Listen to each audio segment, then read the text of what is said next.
आज मी चालली आहे माझ्या माहेरी.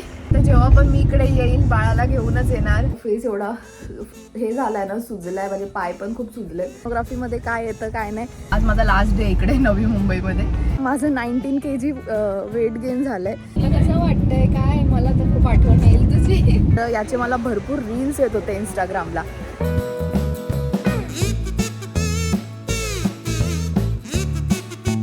न्यूबॉर्नच्या सगळ्या गोष्टी आहेत ॲक्च्युली इकडे. मला पण काही आयडिया नाही कधी डिलिव्हरी होणार काय. स्ट्रोलर वगैरे पण होते. 2500ला स्ट्रोलर होते. माझी 9 month मधली ही लास्ट सोनोग्राफी असणार आहे. सामान आहे. डॉक्टर मला ना एव्हरी वीक बोलवतात आपल्याला समजायला की आपली डिलिव्हरी वगैरे कशी होऊ शकते काय.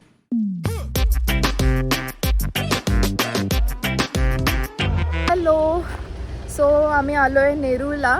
इकडे ना ॲक्च्युली एक एक्झिबिशन आहे जिथे ना न्यूबॉर्नचे स्टफ्स वगैरे भेटतात. जे होलसेलर असतात ना त्यांनी इथे एक्झिबिशन ठेवलं आहे. सो आम्ही विचार केला की जाऊन विजिट करूया, बघूया काय घ्यायचं, म्हणजे काय जर चांगलं भेटलं तर घेऊया.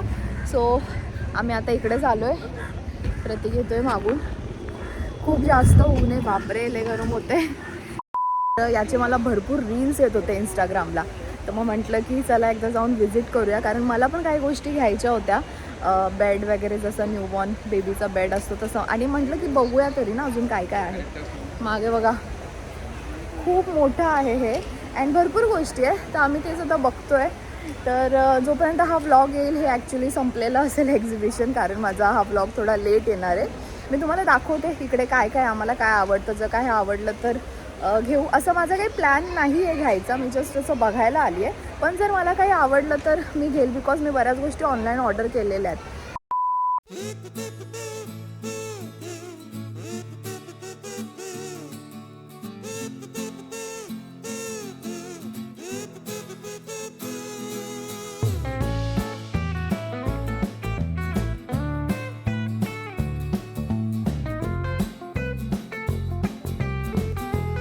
आम्हाला इकडे बघा हे पिल्लो पण दिसली, राईची पिल्लो, जे आय थिंक आपण कोणत्या ह्याच्यात गेलेलो रे, मदर केअरमध्ये ना. तिथे काय प्राईस होती, आय थिंक महाग होतं, 1500 और 2000 समथिंग असं काहीतरी होतं. अँड इकडे आहे हे 175 रुपीजला. पण हा ऑब्व्हियसली क्वालिटीचा फरक आहे, बट समजत नाही आहे हे खरंच युजफुल आहे का नाही, कारण मी कधी ऐकलं नाही याच्याबद्दल. तर प्रत्येक आता गुगलला सर्च करून बघतोय. खूप जास्त गरम झालं आहे, बापरे. इकडे ॲक्च्युली वरती पत्रा आहे ना, तर खूप गरम होतं आहे. सो इकडे भरपूर गोष्टी आहे, म्हणजे सगळं भेटून जाईल इकडे. न्यूबॉर्नच्या सगळ्या गोष्टी आहेत ॲक्च्युली इकडे. पण जर तुम्हाला ऑफलाईन घ्यायचं असेल तर एखाद्याला बघून तर तुम्ही असं घेऊ शकतात. अँड मेन म्हणजे सगळं बघायला भेटतं इथे, ते एक चांगली गोष्ट आहे.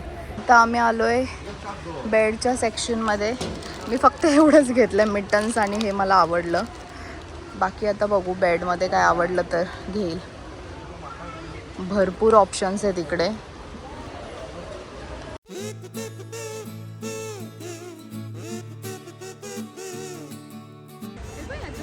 हँगर आहे, छान आहे याची क्वालिटी पण.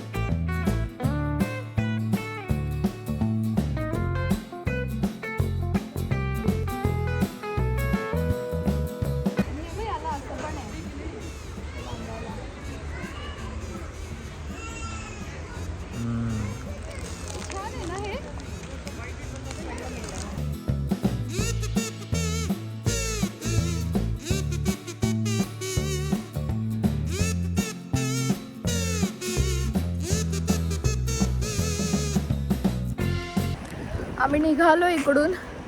पूर्ण एवढं गरम झालं आहे ना, बापरे खूप ऊन आहे. आता जायचं आहे घरी आणि त्याच्यानंतर मला जायचं आहे मम्मीकडे, कारण आज मी चालली आहे माझ्या माहेरी.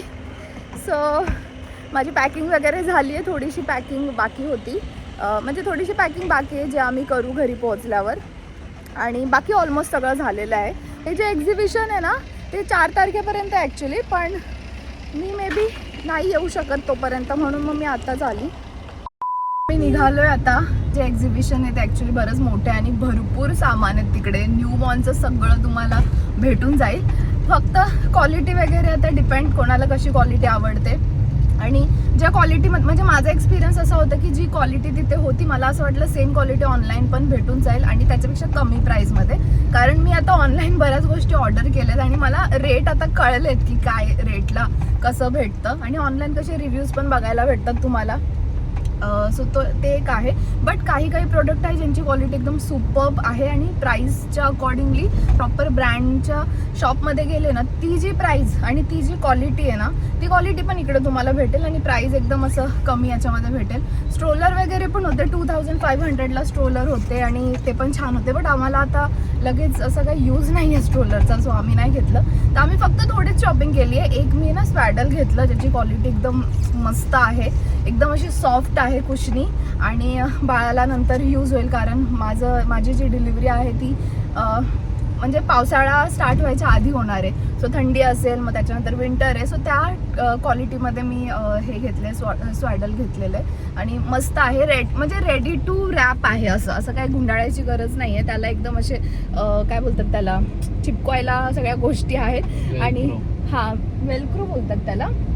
सो तसं आहे अँड मला आवडलं. सो ते आम्ही घेतलं. त्याच्यानंतर मी मिटन्स घेतले, सॉक्स घेतले. हे पण मी ऑनलाईन ऑर्डर केले बट मला तिकडे कलर जरा चांगले भेटले.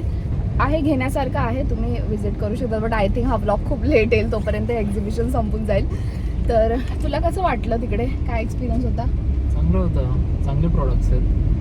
फक्त खूप फिरायला लागेल सगळं आणि ज्यांना बघून घ्यायला आवडतं ना त्याच्यासाठी छान आहे. म्हणजे एकाच ठिकाणी सगळे आणि अफोर्डेबल आहे, ठीक आहे प्राईस. सो आज मी जाणार आहे मम्मीकडे. माझा 9वा महिना चालू झालेला आहे अँड आता डॉक्टर मला ना एव्हरी वीक बोलवतात व्हिजिटसाठी. जसं मी आणि तुम्हाला लास्ट ब्लॉगमध्ये पण मी सांगितलेलं की मी माझं हॉस्पिटल पण चेंज केलं आहे. तर डिलिव्हरीसाठी मी मम्मीकडेच जाणार होती. तर आता 9वा महिना पण चालू झाला आहे आणि मला एव्हरी वीक पण डॉक्टर बोलवतात व्हिजिटसाठी. तर मला आता पॉसिबल नाही एवढं ट्रॅव्हल करून जाणं कारण 1.5 ते 2 तास जातात आरामात. हळूहळू गाडी चालवली तरी 2 तास लागतात मला. तर म्हटलं की मम्मीकडे जाते, शिफ्ट होते आता. आज माझा लास्ट डे इकडे नवी मुंबईमध्ये. आता घरी जाऊ, जेवण वगैरे करू अँड देन त्याच्यानंतर मग आम्ही निघू मम्मीकडे जायला.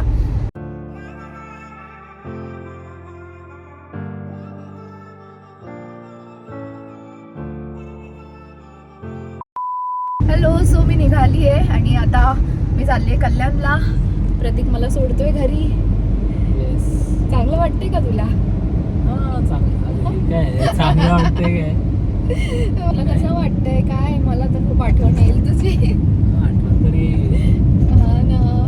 बट एक्साइटेड पण आहे ना. हा आहे पण माहिती नाही, खूप अशी मिक्स फिलिंग आहे. असं एक्साइटमेंट असं वाटत नाहीये पण एक्साइटमेंट सारखं थोडं असं मिक्स फिलिंग आहे खूप. अराउंड 1 ते 1.5 तास लागेल. बाकी सगळं माझं सामान आहे आता जेवढ्या महिन्यासाठी पण हे सगळं मी घेऊन निघाली आहे. कुंकू वगैरे लावलं बिकॉज निघताना माझी ओटी भरली. तर जेव्हा पण मी इकडे येईल बाळाला घेऊनच येणार. तो त्या दिवशीचा पण मी ब्लॉग बनवेल. आता जसं मी जातानाचा ब्लॉग बनवते तसा. तर थोडं असं वेगळं वाटतंय पण ठीक आहे, आता काय करू नाही शकत. मम्मीचा पण फोन आलेला, मम्मीला पण सांगितलंय की निघाली आहे म्हणून मी. आता माझा 9 मंथमध्ये मी एंटर केले. आता कधी पण काही पण होऊ शकतं. मला पण काही आयडिया नाही कधी डिलिव्हरी होणार काय. कधी कधी असं म्हणतात की जी ड्यू डेट असते कधी कधी तिथपर्यंत आपण जातो पण कधी त्याच्या आधी पण होते. म्हणून मी 9वा महिना जसं मला लागला, आता 2-3च दिवस झाले तर मी मम्मीकडे जाते. कारण आता एव्हरी वीक मला डॉक्टर बोलवणार आणि आता एवढं ट्रॅव्हलिंग नाही होत इकडून जायला. 1.5 ते 2 तास जातात ट्रॅव्हलिंगमध्ये. परत तिकडे जाऊन तिथे वेटिंग असते डॉक्टरकडे, परत रिटर्न. आता एवढं ट्रॅव्हल नाही होत माझ्याकडून.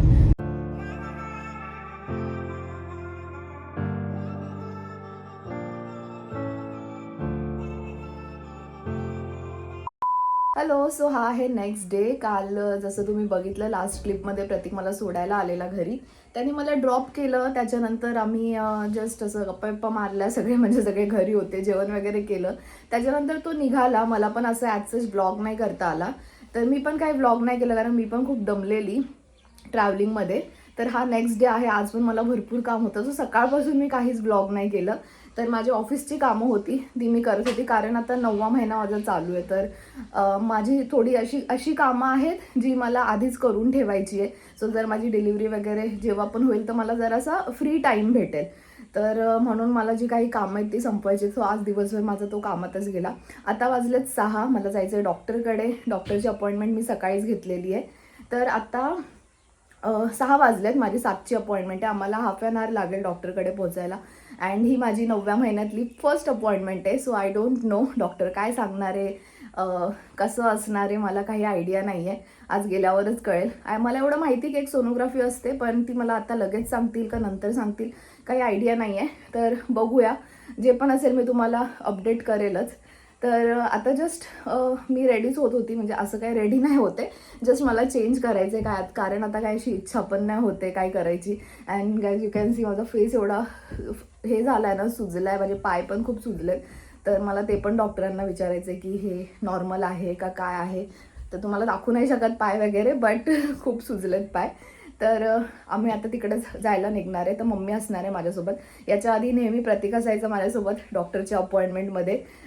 इवन म्हणजे सगळ्या स्टार्टिंग टू एंडपर्यंत, आत्तापर्यंत सगळ्या अपॉइंटमेंटमध्ये तो नेहमी असायचा. इवन मला रिपोर्ट पण घ्यायला जायचं असेल ना तरी तो असायचाच सोबत. बट याच्या पुढे आता मम्मी असणार आहे माझ्यासोबत. तर ते थोडंसं असं वेगळं वाटतंय. आता बघूया, आता मम्मी आणि मी आम्ही दोघं निघू. 7ची अपॉइंटमेंट आहे, पण मला यायला 9:30-10 तर होणारच आहे, कारण तिथे खूप गर्दी असते. वेटिंग पिरियडच त्यांचा 2-2.5 तासाचा असतो. सो इकडच्या हॉस्पिटलचा तोच एक प्रॉब्लेम आहे. उलवेला कसं असायचं ना, मी 1 तासामध्ये माझं सगळं होऊन मी घरी रिटर्न येऊन जायची. बट इथे जरासा वेळ लागणार आहे. मला जास्त काही जायचं नाही या महिन्यामध्ये. आय थिंक 3-4 वेळाच मी जाणार आहे. सो स्टे ट्यून, जे काही पण असेल ते सगळं अपडेट मी तुम्हाला देईल. तर ब्लॉग एंडपर्यंत नक्की बघा. हॅलो, सो मी आली आहे डॉक्टरकडे जाऊन. आमचं डिनर वगैरे झालं आहे. म्हटलं जरासा वॉक करायला होते. हे आहे आमच्या घराच्या इकडचं ग्राउंड. मी मम्मीकडे आली जसं माहिती आहे. तर इकडे एक मोठा ग्राउंड आहे. तर इथे वॉक करायला छान वाटतं. प्लस इकडे हवा वगैरे पण जरा चांगली आहे. तर मी इथे वॉक करते. तर डॉक्टरचं अपडेट, ॲक्च्युली हे लाईटचं हे येत असेल, बिकॉज आय डोंट नो का असं होतं आहे. ठीक आहे. सो डॉक्टरकडे गेलेली. डॉक्टरांनी नॉर्मल माझं रुटीन चेकअप केलं. त्यांनी मला 5 दिवसानंतर बोलवलं आहे. माझी सोनोग्राफी आहे. माझी 9 मंथमधली ही लास्ट सोनोग्राफी असणार आहे. सो ती सोनोग्राफी करायची आहे. अँड इम्पॉर्टंट पण असते ही सोनोग्राफी, म्हणजे ग्रोथ स्कॅन आहे. याच्यामध्ये सगळं कळतं की बाळाची पोझिशन काय आहे, बाळाची ग्रोथ काय, बाळाचं वेट किती आहे, अँड काय बोलतात फ्लुईडचं लेवल वगैरे कसं आहे. सो हे हेल्प करतं आपल्याला समजायला की आपली डिलिव्हरी वगैरे कशी होऊ शकते, काय चान्सेस आहे, कसं आहे. सो त्याच्यासाठी ही सोनोग्राफी करतात. तर तेच मला आता करायचं आहे 5 दिवसानंतर. पण मला आफ्टरनूनची अपॉइंटमेंट भेटली आहे. मी मोस्टली इव्हनिंगला प्रेफर करते जायला, कारण आता खूप जास्त ऊन वाढलं आहे आणि गरम पण खूप होतं. बट मला दुपारची अपॉइंटमेंट भेटली आहे, तर आता मला जावं लागेल दुपारीच. अँड बाकी सगळं तर ओके. माझं वेट वाढते. आता मी काय करू मला खरंच समजत नाही आहे. मी जेव्हा जेव्हा डॉक्टरकडे जाते तेव्हा डॉक्टरांचं हेच आहे की तुझं सगळं काही नॉर्मल आहे, बट तुझं वेट का वाढतं आहे. आणि आत्ता तर माझ्या पायाला खूप सूज पण आली आहे. पण आता मी काय करू, मी एवढं खात पण नाही आहे. मी जेवढं 5-6 मंथमध्ये 7 मंथच्या आधी माझं एवढं डाईट होतं ना, म्हणजे मी 2-2 तासाला प्रॉपर खायची. तर आता माझं तेवढं खाणं पण नाही आहे. बट आय डोंट नो माझं एवढं वजन का वाढतं आहे. माझं लिटरली सांगते, आता माझा 9वा महिना चालू होऊन मला 3-4च दिवस झालेत. माझं 19 kg वेट गेन झालं आहे. अँड आता मला समजत नाही मी काय करू. बट मी म्हटलं आता जाऊ दे, आता वाढतं आहे, मी काही नाही करू शकत. आता माझ्या हातात नाही आहे हे वजनाचं काही. पण ठीक आहे, डॉक्टर बोलले की आता बघूया सोनोग्राफी वगैरे केल्यानंतर. तर येस, डॉक्टरकडे खूप जास्त गर्दी असते. तेच एक प्रॉब्लेम आहे डॉक्टरचा, म्हणजे तिकडच्या हॉस्पिटलचा. हा व्लॉग आता मी इथेच एंड करते, बिकॉज मला पण आता जाऊन झोपायचे. आता ऑलमोस्ट 11:30 झालेत. सगळेजण बसले, मी एकटी वॉक नाही करत आहे. सगळेजण आहेत, ते सगळे तिथे बसलेत, कारण माझं जरा वॉक जास्त होतो. तर त्यांना म्हटलं तुम्ही बसा जरा, अँड मी वॉक करते. सो भेटूया आता पुढच्या व्हिडिओमध्ये. आय डोंट नो काय असणार सोनोग्राफीमध्ये, काय येतं काय नाही. थोडंसं असं सोनोग्राफी करायची असेल ना, थोडंसं असं हे होतं की सगळं काही ठीक असेल ना, काही असं तसं नको यायला. बट आतापर्यंत सगळं चांगलंच झालेलं आहे. सो होप की पुढे पण सगळं चांगलं आणि नीटच होईल. So stay tune. आता भेटूया पुढच्या व्हिडिओमध्ये. जे काही पण असेल ते अपडेट तुम्हाला माझ्या व्लॉग थ्रू भेटतच राहील. अँड जर तुम्ही चॅनलला सबस्क्राईब नसेल केलं तर प्लीज चॅनलला सबस्क्राईब करा. Till then be happy, be strong and always believe in your self. बाय बाय.